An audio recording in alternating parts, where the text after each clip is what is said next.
विद्यार्थियों, स्वागत है आपका श्री शक्ति विद्यापीठ स्कूल की ऑनलाइन क्लासेस के नए वीडियो में। आज का जो अपन चैप्टर 3 में आज का जो अपना टॉपिक रहेगा मानक हाइड्रोजन इलेक्ट्रोड या फिर इसको कहा जाता है सामान्य हाइड्रोजन इलेक्ट्रोड SHE या NHE।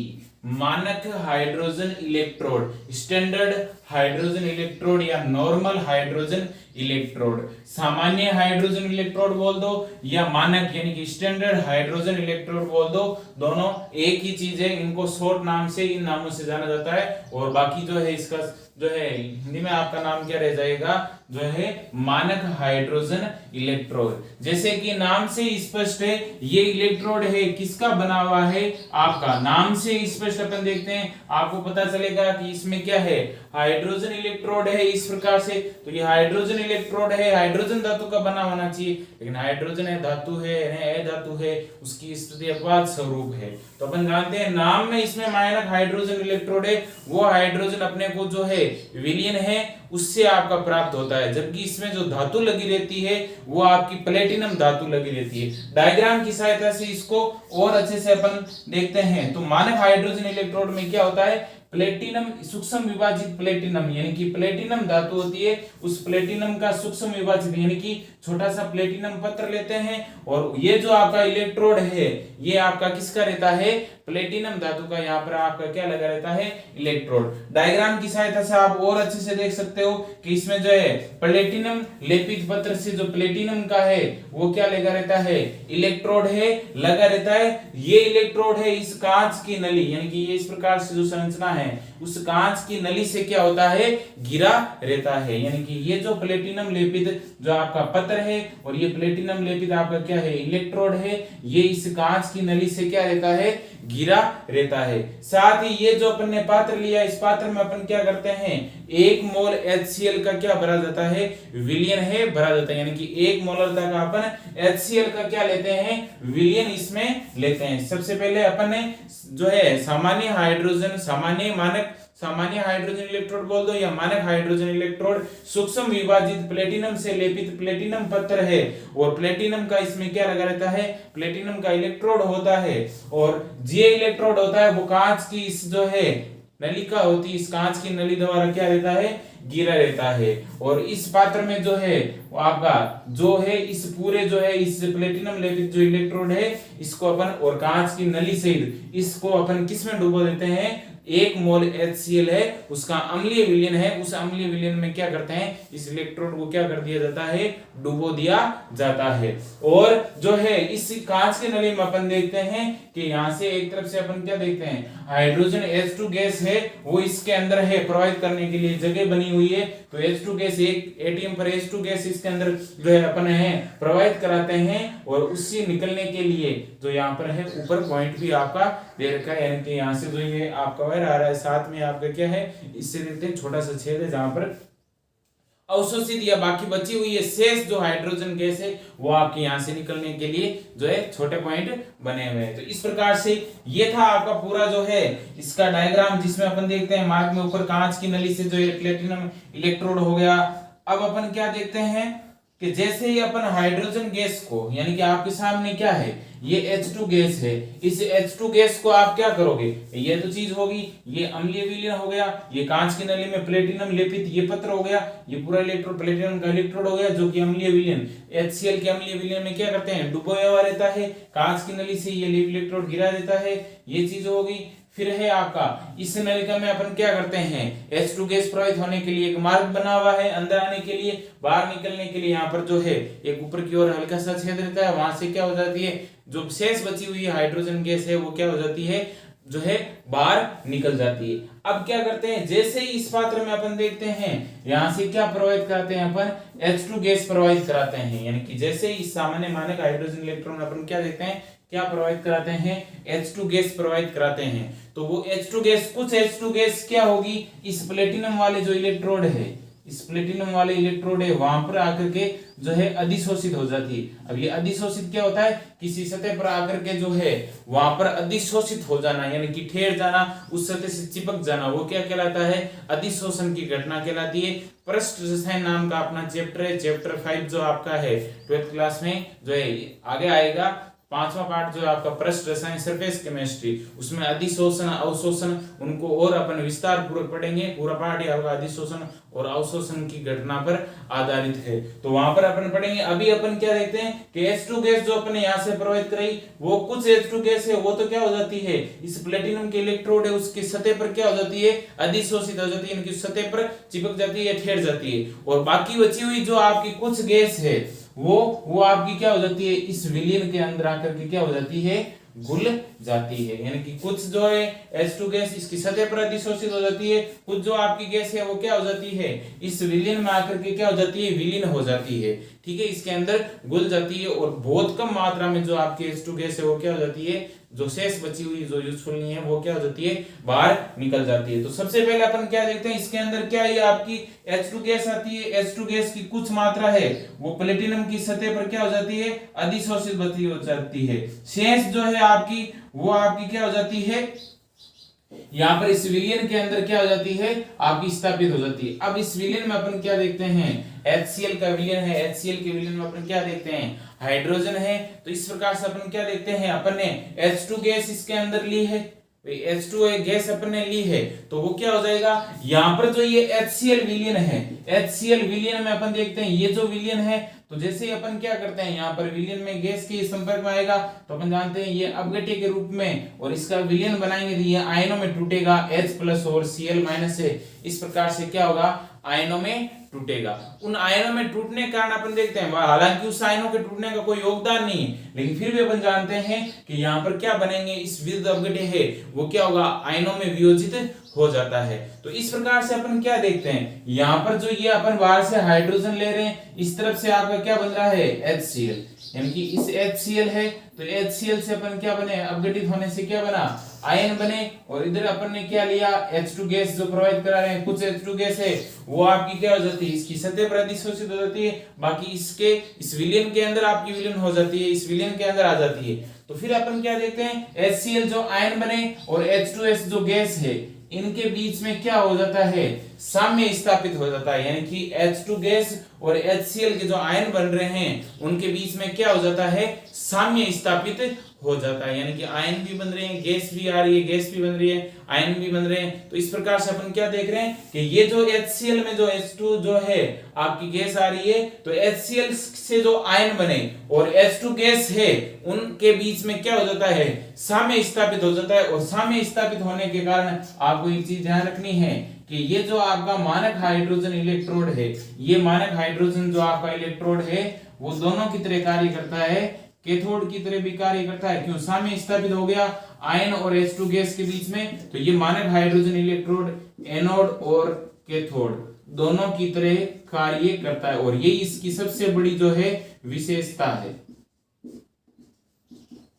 यानी कि आपका जो मानक हाइड्रोजन इलेक्ट्रोड है, इनमें अपन H2 गैस प्रोवाइड कराई, तो कुछ H2 गैस प्लेटिनम की सतह पर अधिशोषित होगी, प्लेटिनम जो इलेक्ट्रोड है, कुछ जो है H2 गैस इस विलयन के अंदर आ गई। उसके कारण क्या हुआ, इस विलयन में जो आपके आयन बने, उन आयनों में, और अपन बाहर से जो H2 गैस एक वायुमंडलीय दाब पर H2 गैस लेके आ रहे हैं, उन आयनों के बीच में क्या हो जाता है, साम्य स्थापित हो जाता है। उस साम्य स्थापित होने के कारण क्या होगा, जो हाइड्रोजन है वो हाइड्रोजन आपको, क्यों अपन जानते हैं हाइड्रोजन किसके रूप में होता है, H2 के रूप में, तो जो हाइड्रोजन है वो किसकी तरह कार्य करता है, कैथोड और एनोड दोनों की तरह कार्य करने लगता है। यानी कि हाइड्रोजन जो है आपका यहाँ पर हाइड्रोजन है वो एनोड की तरह भी कार्य करता है और कैथोड की तरह भी आपका कार्य करता है। ये इसकी सबसे बड़ी जो है आपकी विशेषता है, और इसी को यूज करते हुए आगे जो है इन्होंने नए कंसेप्ट भी बनाए।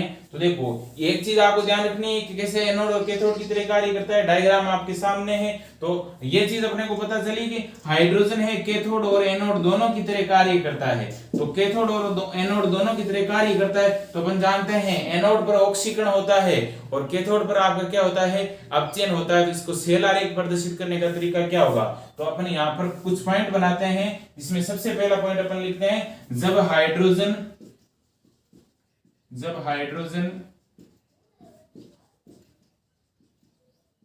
कैथोड की तरह कार्य करता है, जब हाइड्रोजन कैथोड की तरह कार्य करता है, तो अब अपन जानते हैं कैथोड की तरह हाइड्रोजन अगर कार्य करेगा तो कैथोड पर अपन जानते हैं क्या होता है, अपचयन।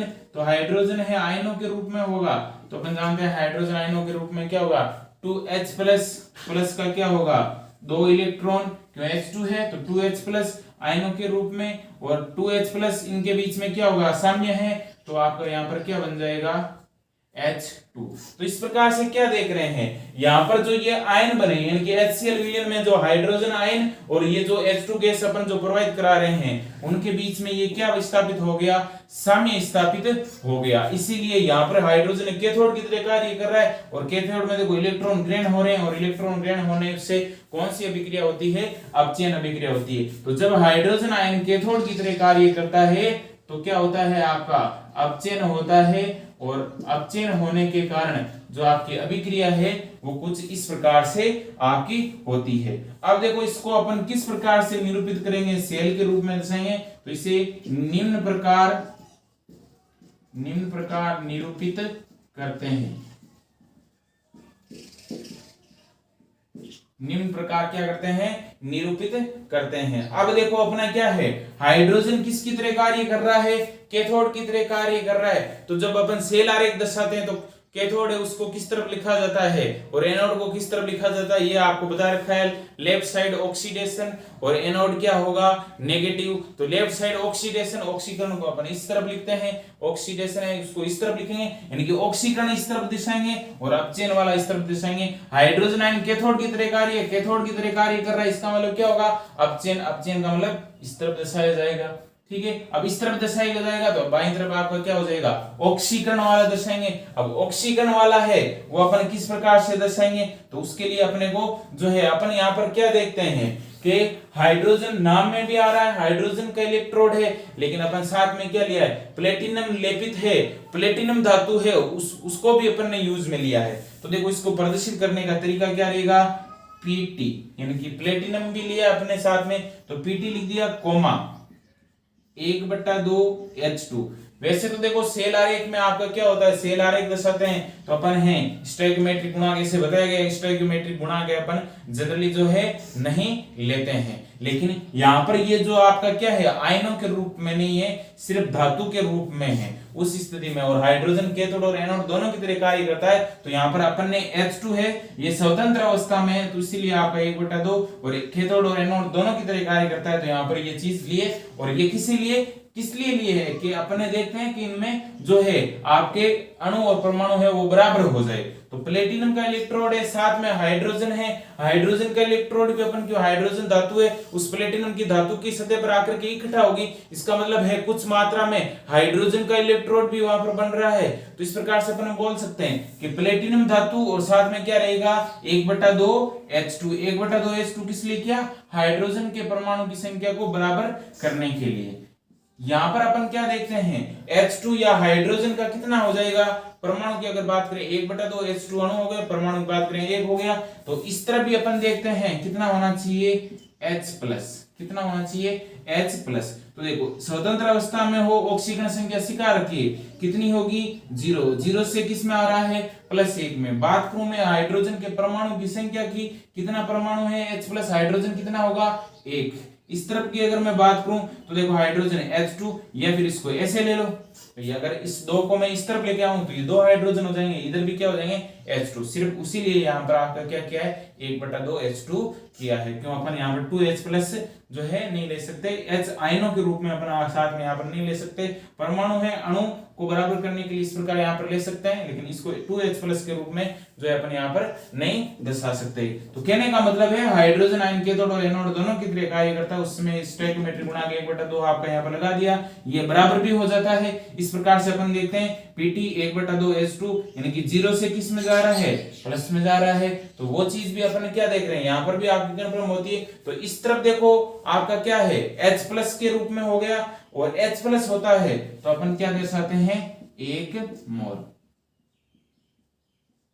H+। ये क्या है जब हाइड्रोजन आयन किसकी तरह कार्य करता है कैथोड की तरह कार्य करता है। अब देखो यहाँ पर वो कंसेप्ट अपन नहीं ले सकते 0 से प्लस से वापस देख रहे हैं 0, वो चीजें हैं नहीं ले सकते। वो किस में लेते हैं जब एक अपना कैथोड की तरह दूसरा क्या है एनोड की तरह, ये तो दोनों की तरह कार्य कर रहा है। तो अपने को क्या कंसेप्ट देखना होगा प्लेटिनम वाला इलेक्ट्रोड यहाँ पर भी है तो यहाँ पर भी है प्लेटिनम वाला इलेक्ट्रोड, और अपन देख रहे हैं साथ में हाइड्रोजन है, वो जो गैस आ रही है वो हाइड्रोजन इस पर आकर के इकट्ठी हो रही है, इसका मतलब हाइड्रोजन का इलेक्ट्रोड है, और हाइड्रोजन इलेक्ट्रोड के लिए अपन दर्शाने के लिए क्या दर्शा दिया 1/2s2, ताकि इनकी संख्या है वो आपस में, परमाणु की संख्या आपस में क्या हो जाए, बराबर हो जाए। ये अपन ने जो है हाइड्रोजन है कैथोड की तरह काम करता है, उस स्थिति में अपन ने दर्शाया है।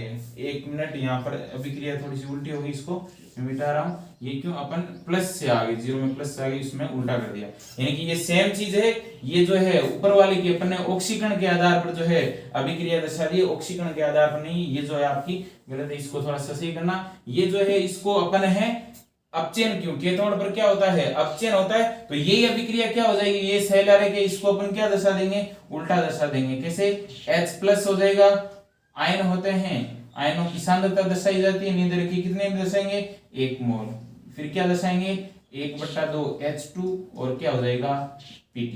ठीक है, प्लेटिनम का आपका इलेक्ट्रोड रहेगा ही प्लेटिनम, यानी कि इस H+ के साथ में H+ और हाइड्रोजन, हाइड्रोजन पास में रहना चाहिए, प्लेटिनम है आपका क्या रहना चाहिए, इस समांतर जो आपकी एक रेखा खींच रखी है इससे क्या रहना चाहिए, दूर रहना चाहिए। तो ये वाला जो कैथोड पर क्या होता है अपचयन, अब देखो अपचयन हो जाएगा प्लस से किस में आ रहा है, 0 में, क्यों यहाँ पर तो बंदे का 0 से प्लस में ऑक्सीकरण हो जाता, तो ये गलत है, इसको आपको जो है सुधार करना है।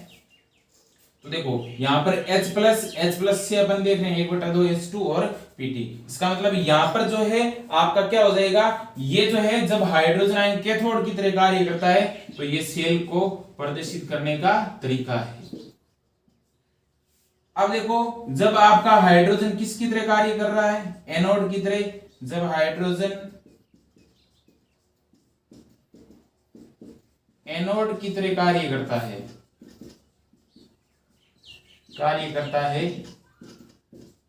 तब ऑक्सीकरण होता है,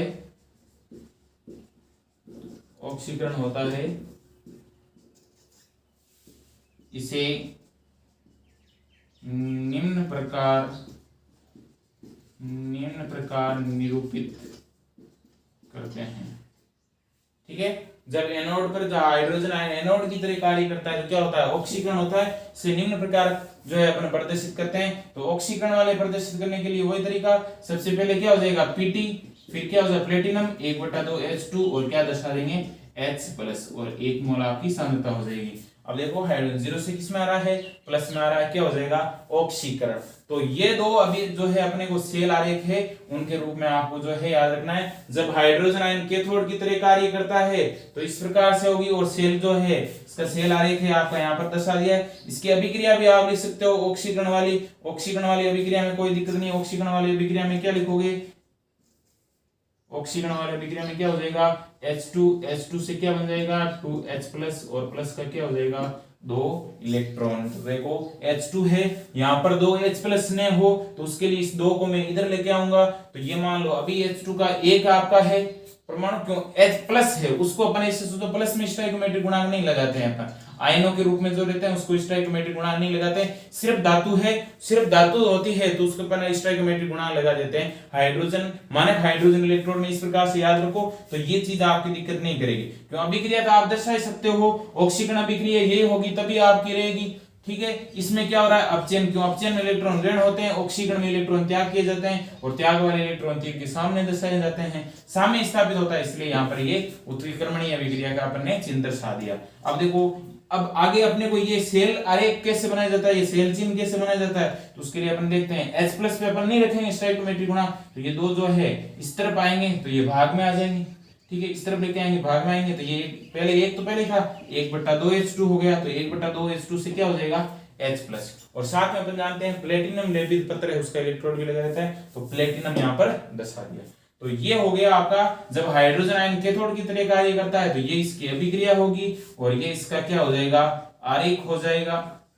जब हाइड्रोजन आयन एनोड की तरह कार्य करता है तब इस पर ऑक्सीकरण होता है, तो उस स्थिति में ये तो इसकी अभिक्रिया हो जाएगी और ये इसका क्या हो जाएगा आरेख हो जाएगा। इस प्रकार से अपन क्या देखते हैं कि ये जो हाइड्रोजन आयन है मानक हाइड्रोजन इलेक्ट्रोड है, ये क्या होता है एनोड की तरह भी कार्य करता है, और किसकी तरह कार्य करता है कैथोड की तरह भी आपका क्या करता है कार्य करता है। अब देखो इसका यूज कहां पर हुआ, मान लो कोई एक ही इलेक्ट्रोड दे रखा है, यानी कोई एक सेल है वो जो सिर्फ एक इलेक्ट्रोड का बना हुआ है, जैसे मान लो कोई एक सेल है जिंक इलेक्ट्रोड का बना हुआ है, और फिर पूछ लिया कि उस सेल का ईएमएफ ज्ञात करो। तो अपन जानते हैं ईएमएफ ज्ञात करने के लिए सूत्र होता है ई नॉट सेल बराबर क्या होता है, ई नॉट कैथोड माइनस का ई नॉट एनोड। अब सपोज दैट आपको दे रखा है जिंक का इलेक्ट्रोड दे दिया कि जिंक कोई मान लो कोई सेल है उसमें जो है जिंक का इलेक्ट्रोड है, उसका जो है सेल विभव या पूरे सेल का सेल विभव दे दिया और बोला इसमें जिंक इलेक्ट्रोड है, उसका जो सेल विभव है ज्ञात कीजिए। यानी कि कोई सेल है उसका सेल विभव दे दिया और उसमें से पूछ लिया कि ये सेल है इसका सेल विभव ज्ञात कीजिए। तो कैसे ज्ञात करोगे, क्यों अपने को ये पूछ लिया सेल विभव तो दे दिया और उसमें से पूछ लिया कि जिंक का इलेक्ट्रोड विभव ज्ञात कीजिए। तो अपन तो ईएमएफ कैसे ज्ञात कर सकते हैं, अपन तो ईएमएफ या ई नोड सेल या सेल विभव कैसे ज्ञात कर सकते हैं, जब अपने पास में कैथोड भी हो और जब अपने पास में क्या हो एनोड भी हो, और अपने को पूछ सिर्फ किसकी रहा है, जिंक इलेक्ट्रोड की रहा है। तो इस मानक हाइड्रोजन इलेक्ट्रोड का यूज कहां पर किया जाता है, जहां पर मान लो कोई एक इलेक्ट्रोड सेल विभव का मान दे रखा है, ईएमएफ का मान दे रखा है और किसी एक इलेक्ट्रोड का अपन इलेक्ट्रोड विभव पूछ रहा है, उस स्थिति में मानक हाइड्रोजन इलेक्ट्रोड है उसका यूज में लिया जाता है। क्यों मानक हाइड्रोजन इलेक्ट्रोड है किसकी तरह कार्य करता है, कैथोड की तरह भी कार्य करता है और एनोड की तरह भी कार्य करता है। सपोज दैट अपन ने जिंक इलेक्ट्रोड लिया तो हो सकता है जिंक इलेक्ट्रोड है वो आपकी किसकी तरह कार्य कर रहा है, आपका एनोड की तरह कार्य कर रहा है, तो उसमें हाइड्रोजन इलेक्ट्रोड किसकी तरह कार्य करेगा, आपका कैथोड की तरह कार्य करेगा। तो उसमें अपन क्या करेंगे, जिंक वाले इलेक्ट्रोड में हाइड्रोजन इलेक्ट्रोड है वो आपका क्या कर देंगे, जोड़ देंगे। अब जोड़ते देखो किस प्रकार से, ये अपने हाइड्रोजन इलेक्ट्रोड लिया, इसको मैं मिटा रहा, फिर देखो इसको डायग्राम की सहायता से भी समझते हैं कि इसका यूज कहां पर होगा। तो मान लो ये अपना जो पात्र है, अपन इस प्रकार से अपने पात्र ले लिया, अब इसमें विलयन भरा हुआ है इस प्रकार से, और ये जो मान लो यहाँ पर जो मैंने इस प्रकार से दर्शाया है वो आपका क्या है, लवण सेतु है, सिर्फ समझाने के लिए है। और इधर आपका इलेक्ट्रोड लगा हुआ है वो जिंक का इलेक्ट्रोड लगा हुआ है, इधर ऐसे समझ सकते हो, और इस तरफ जो आपका इलेक्ट्रोड है वो आपने इलेक्ट्रोड समझ लिया, मान लो कि ये आपका जो इलेक्ट्रोड है वो हाइड्रोजन का इलेक्ट्रोड है। इस प्रकार से ये जो इलेक्ट्रोड है वो किसका इलेक्ट्रोड है, हाइड्रोजन का इलेक्ट्रोड है, और ये अपने को जिंक का इलेक्ट्रोड इस प्रकार से दे रखा है। अब हाइड्रोजन के इलेक्ट्रोड को ज्ञात करना है और इन दोनों इलेक्ट्रोडों को क्या कर दिया, चालक तार की सहायता से अपन ने जोड़ दिया। ठीक है, एमीटर भी यहाँ पर लगा हुआ है, वो बाकी सारी चीजें हो गई, सिर्फ मैं ब्रीफली समझा रहा हूँ, जो आपके सर्किट डायग्राम में जितनी भी सारी चीजें उनको एक बार रिज्यूम यहाँ पर करना है। अब मान लो कि इसमें अपन ने पूछ लिया कि जिंक इलेक्ट्रोड का इलेक्ट्रोड विभव ज्ञात कीजिए, तो अपन ने डेनियल सेल में क्या देखा था, तो डेनियल सेल में जिंक भी था और इधर क्या था, कॉपर था। तो जिंक और कॉपर है उनके साथ में अपन ने ज्ञात कर लिया और उससे पूछ लिया कि जिंक और कॉपर दे रखा, फिर सेल में जो है सेल विभव पूछ लिया या इनोड सेल पूछ लिया, ईएमएफ पूछ लिया। तो जिंक का भी दिया हुआ था, कॉपर का भी दिया हुआ था, अपन ने न्यूमेरिकल हल कर लिया। लेकिन मान लो सिर्फ जिंक का ही पूछे, उस स्थिति में अपन क्या करते हैं, जिंक इलेक्ट्रोड है मान लो आपका इस तरफ लगा हुआ है, जिंक इलेक्ट्रोड क्या है, इस तरफ लगा हुआ है, इसका मतलब जिंक वाला इलेक्ट्रोड है वो किसकी तरह कार्य कर रहा है, किसकी तरह कार्य करेगा, कैथोड की तरह, और ये किसकी तरह कार्य करेगा, एनोड की तरह कार्य करेगा। तो अपन किसी भी प्रकार से किसी एक इलेक्ट्रोड का अपने को यानी कि पूरे प्रश्न में से पूछ लिया कि इसका सेल विभव इतना है और जिंक इलेक्ट्रोड का इलेक्ट्रोड विभव ज्ञात कीजिए, तो उसको ज्ञात करने के लिए अपन क्या करते हैं, उसके साथ क्या जोड़ देते हैं, मानक हाइड्रोजन इलेक्ट्रोड जोड़ देते हैं। मानक हाइड्रोजन इलेक्ट्रोड कैथोड और एनोड दोनों की तरह कार्य करता है। साथ ही इसमें एक इंपॉर्टेंट चीज और आपकी क्या है कि जो मानक हाइड्रोजन इलेक्ट्रोड है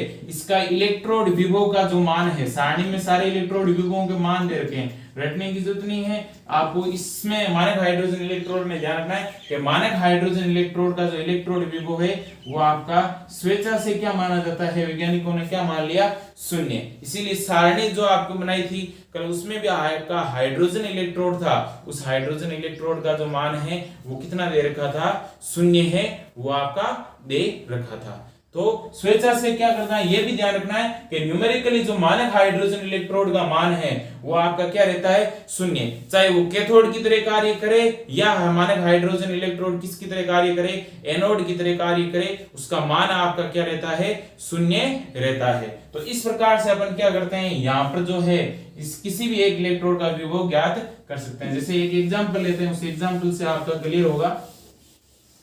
इसको मैं मिटा देता हूं।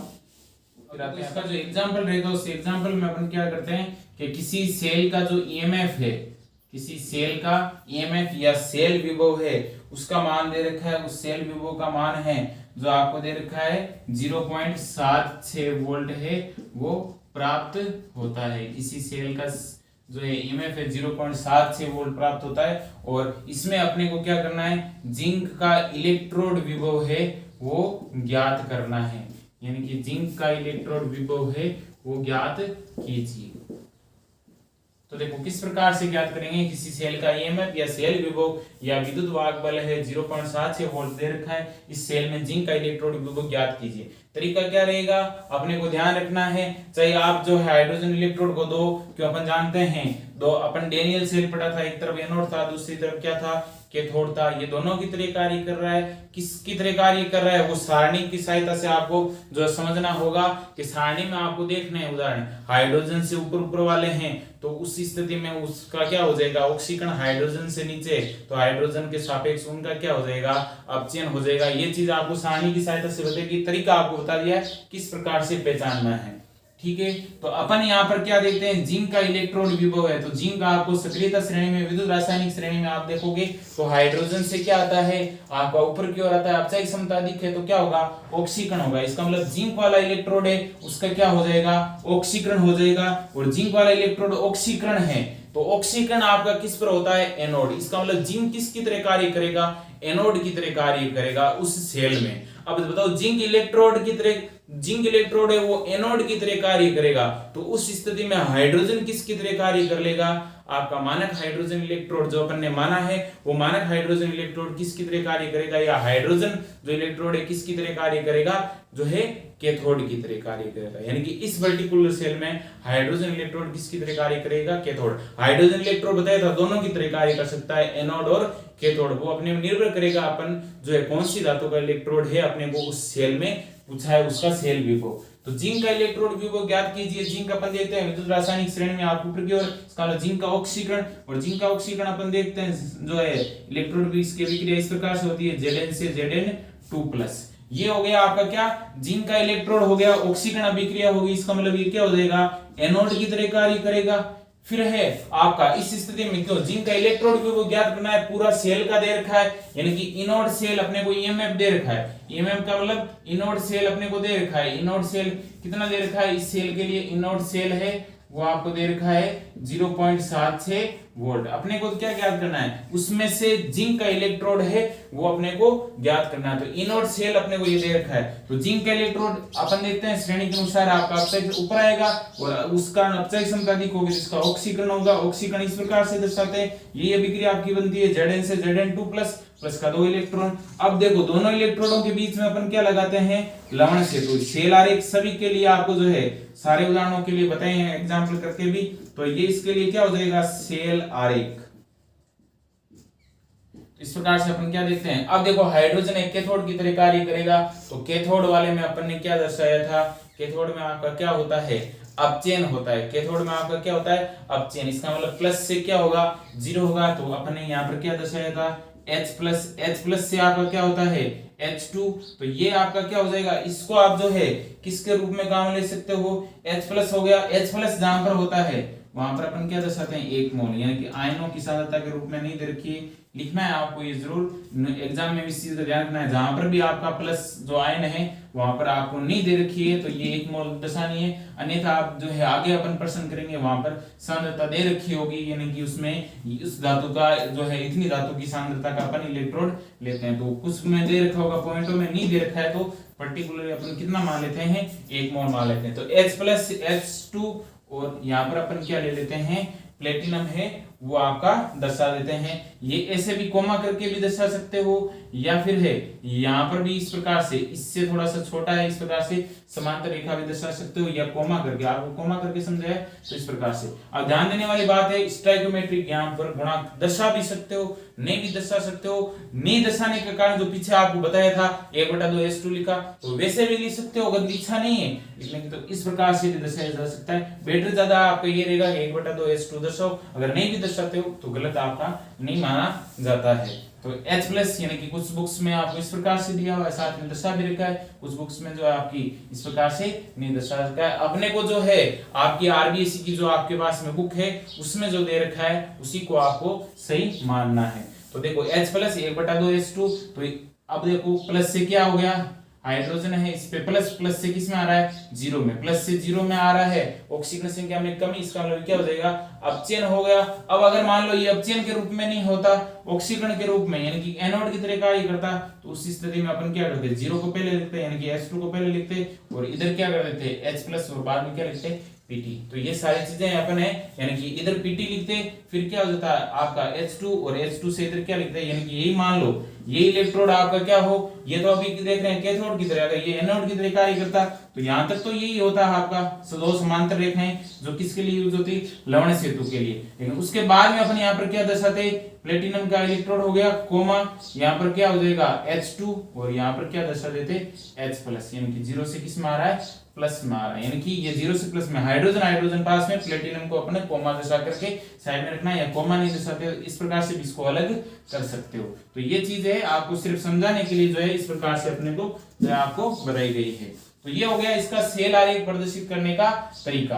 इससे अपने को पता चला ये जो है इस पर ऑक्सीकरण आ रहा है, ये एनोड की तरह, इस पर अपचयन हो रहा है, इसका मतलब ये किसकी तरह कार्य करेगा, कैथोड की तरह कार्य करेगा। यानी कि एक अगर इलेक्ट्रोड एनोड है तो हाइड्रोजन है, मानक हाइड्रोजन इलेक्ट्रोड है, इसमें किसकी तरह कार्य करेगा, कैथोड। क्यों, ये दोनों की तरह कार्य कर सकता है। अब देखो यूज करते हैं इनोड सेल। इनोड सेल बराबर क्या होता है, इनोड कैथोड माइनस का इनोड क्या होता है, एनोड। इनोड सेल का मान दे रखा है कितना, 0.76 दे रखा है। इनोड कैथोड, इनोड कैथोड है। अब देखो इनोड कैथोड का मतलब कैथोड पर क्या हो रहा है, हाइड्रोजन इलेक्ट्रोड है, और हाइड्रोजन इलेक्ट्रोड है उसका इलेक्ट्रोड विभव स्वेच्छा से कितना माना जाता है, आपका 0 माना जाता है। इसका मतलब इसका मान कितना हो जाएगा, 0 हो गया। इसका मान क्या हो जाएगा, माइनस का इनोड जो है आपका क्या रहेगा, एनोड जो है आपका यहाँ पर मान हो गया। इसका मतलब है यहाँ पर अपन क्या देखते हैं, जो आपका इनोड एनोड बराबर आपको क्या हो जाएगा, माइनस का 0.76 वोल्ट। तो इस प्रकार से अपन देख रहे हैं, अपन ने जिंक के इलेक्ट्रोड का इलेक्ट्रोड विभव उसका मान है ज्ञात कर दिया। तो किसी भी सेल का अगर मान लो एक सेल का आपका अर्ध सेल है, उसका विभव दे रखा है, दूसरे सेल का नहीं दे रखा है, तो अपन क्या करते हैं, उसमें मानक हाइड्रोजन इलेक्ट्रोड जोड़ देते हैं। अगर मान लो कोई सेल दे रखा है, अगर उस पर आपका अपचयन हो रहा है तो वो कैथोड, वो सेल है कैथोड की तरह, तो उसमें मानक हाइड्रोजन इलेक्ट्रोड एनोड की तरह जुड़ जाएगा, यानी कि वो एनोड की तरह कार्य करेगा। किसी में ऑक्सीकरण हो रहा है तो मानक हाइड्रोजन इलेक्ट्रोड अपचयन की तरह, यानी कि जो है आपका कैथोड की तरह, किसी में एनोड की तरह। तो दोनों से ही कुछ है आपको तरीका आपको ये रखना है। तो ये था आपका मानक हाइड्रोजन इलेक्ट्रोड, जिसका डायग्राम है आपका 15 में, 17 में, 19 में, और इसकी जो है मानक हाइड्रोजन इलेक्ट्रोड की सेल आरेख को प्रदर्शित करने की समीकरण है। यह आपकी हर एक साल के अंतराल में जो है आपके बोर्ड एग्जाम में पूछा जाता है, कई बार लगातार भी आपका ये प्रश्न मानक हाइड्रोजन इलेक्ट्रोड से पूछा गया है। अब देखो कुछ एक चीजें और है, जैसे अगर मान लो किसी सेल का विद्युत वाहक बल अपन है नहीं निकाल पाते हैं, क्यों, कुछ सेल ऐसे होते हैं जो अनुत्क्रमणीय प्रकृति के होते हैं, या उनका ताप गुणांक अधिक होता है, तो उस स्थिति में क्या करते हैं, रीडिंग है वो आपकी सही नहीं आ पाती है, या जो अपना विद्युत वाहक बल है वो सही तरीके से नहीं निकल पाता है, तो उसके लिए एक नया सेल यूज किया जाता है, वो होता है आपका मानक वेस्टर्न सेल। हालांकि ये बहुत कम बार आपका एग्जाम में पूछा जाता है, एक दो बार ये आपका पूछा गया है। तो इस मानक वेस्टर्न सेल के बारे में जनरली आपको क्या ध्यान रखना है, इसका डायग्राम है वो डायग्राम आपको ध्यान रखना है। डायग्राम बना करके एकदम सिंपल डायग्राम है, जैसे अंग्रेजी वर्णमाला में H लिखते हैं वैसे के वैसे इस मानक वेस्टर्न सेल का डायग्राम है। किताब से आपको अपने आप इसको जो है आपको डायग्राम बनाना है, और जो ये याद रखने वाली इसमें थ्योरी वाली चीज क्या रहेगी, याद रखने वाली चीज क्या है, इस मानक वेस्टर्न सेल की एनोड और कैथोड पर होने वाली अभिक्रिया कौन सी होगी, और साथ ही सेल अभिक्रिया, ये आपको याद रखनी है। बाकी ब्रीफली है, अपन आने वाले नेक्स्ट वीडियो में है इसके बारे में शॉर्ट में जो आपको बता दिया रहेगा, तो बाकी की चर्चा अपन नेक्स्ट वीडियो में करेंगे। धन्यवाद।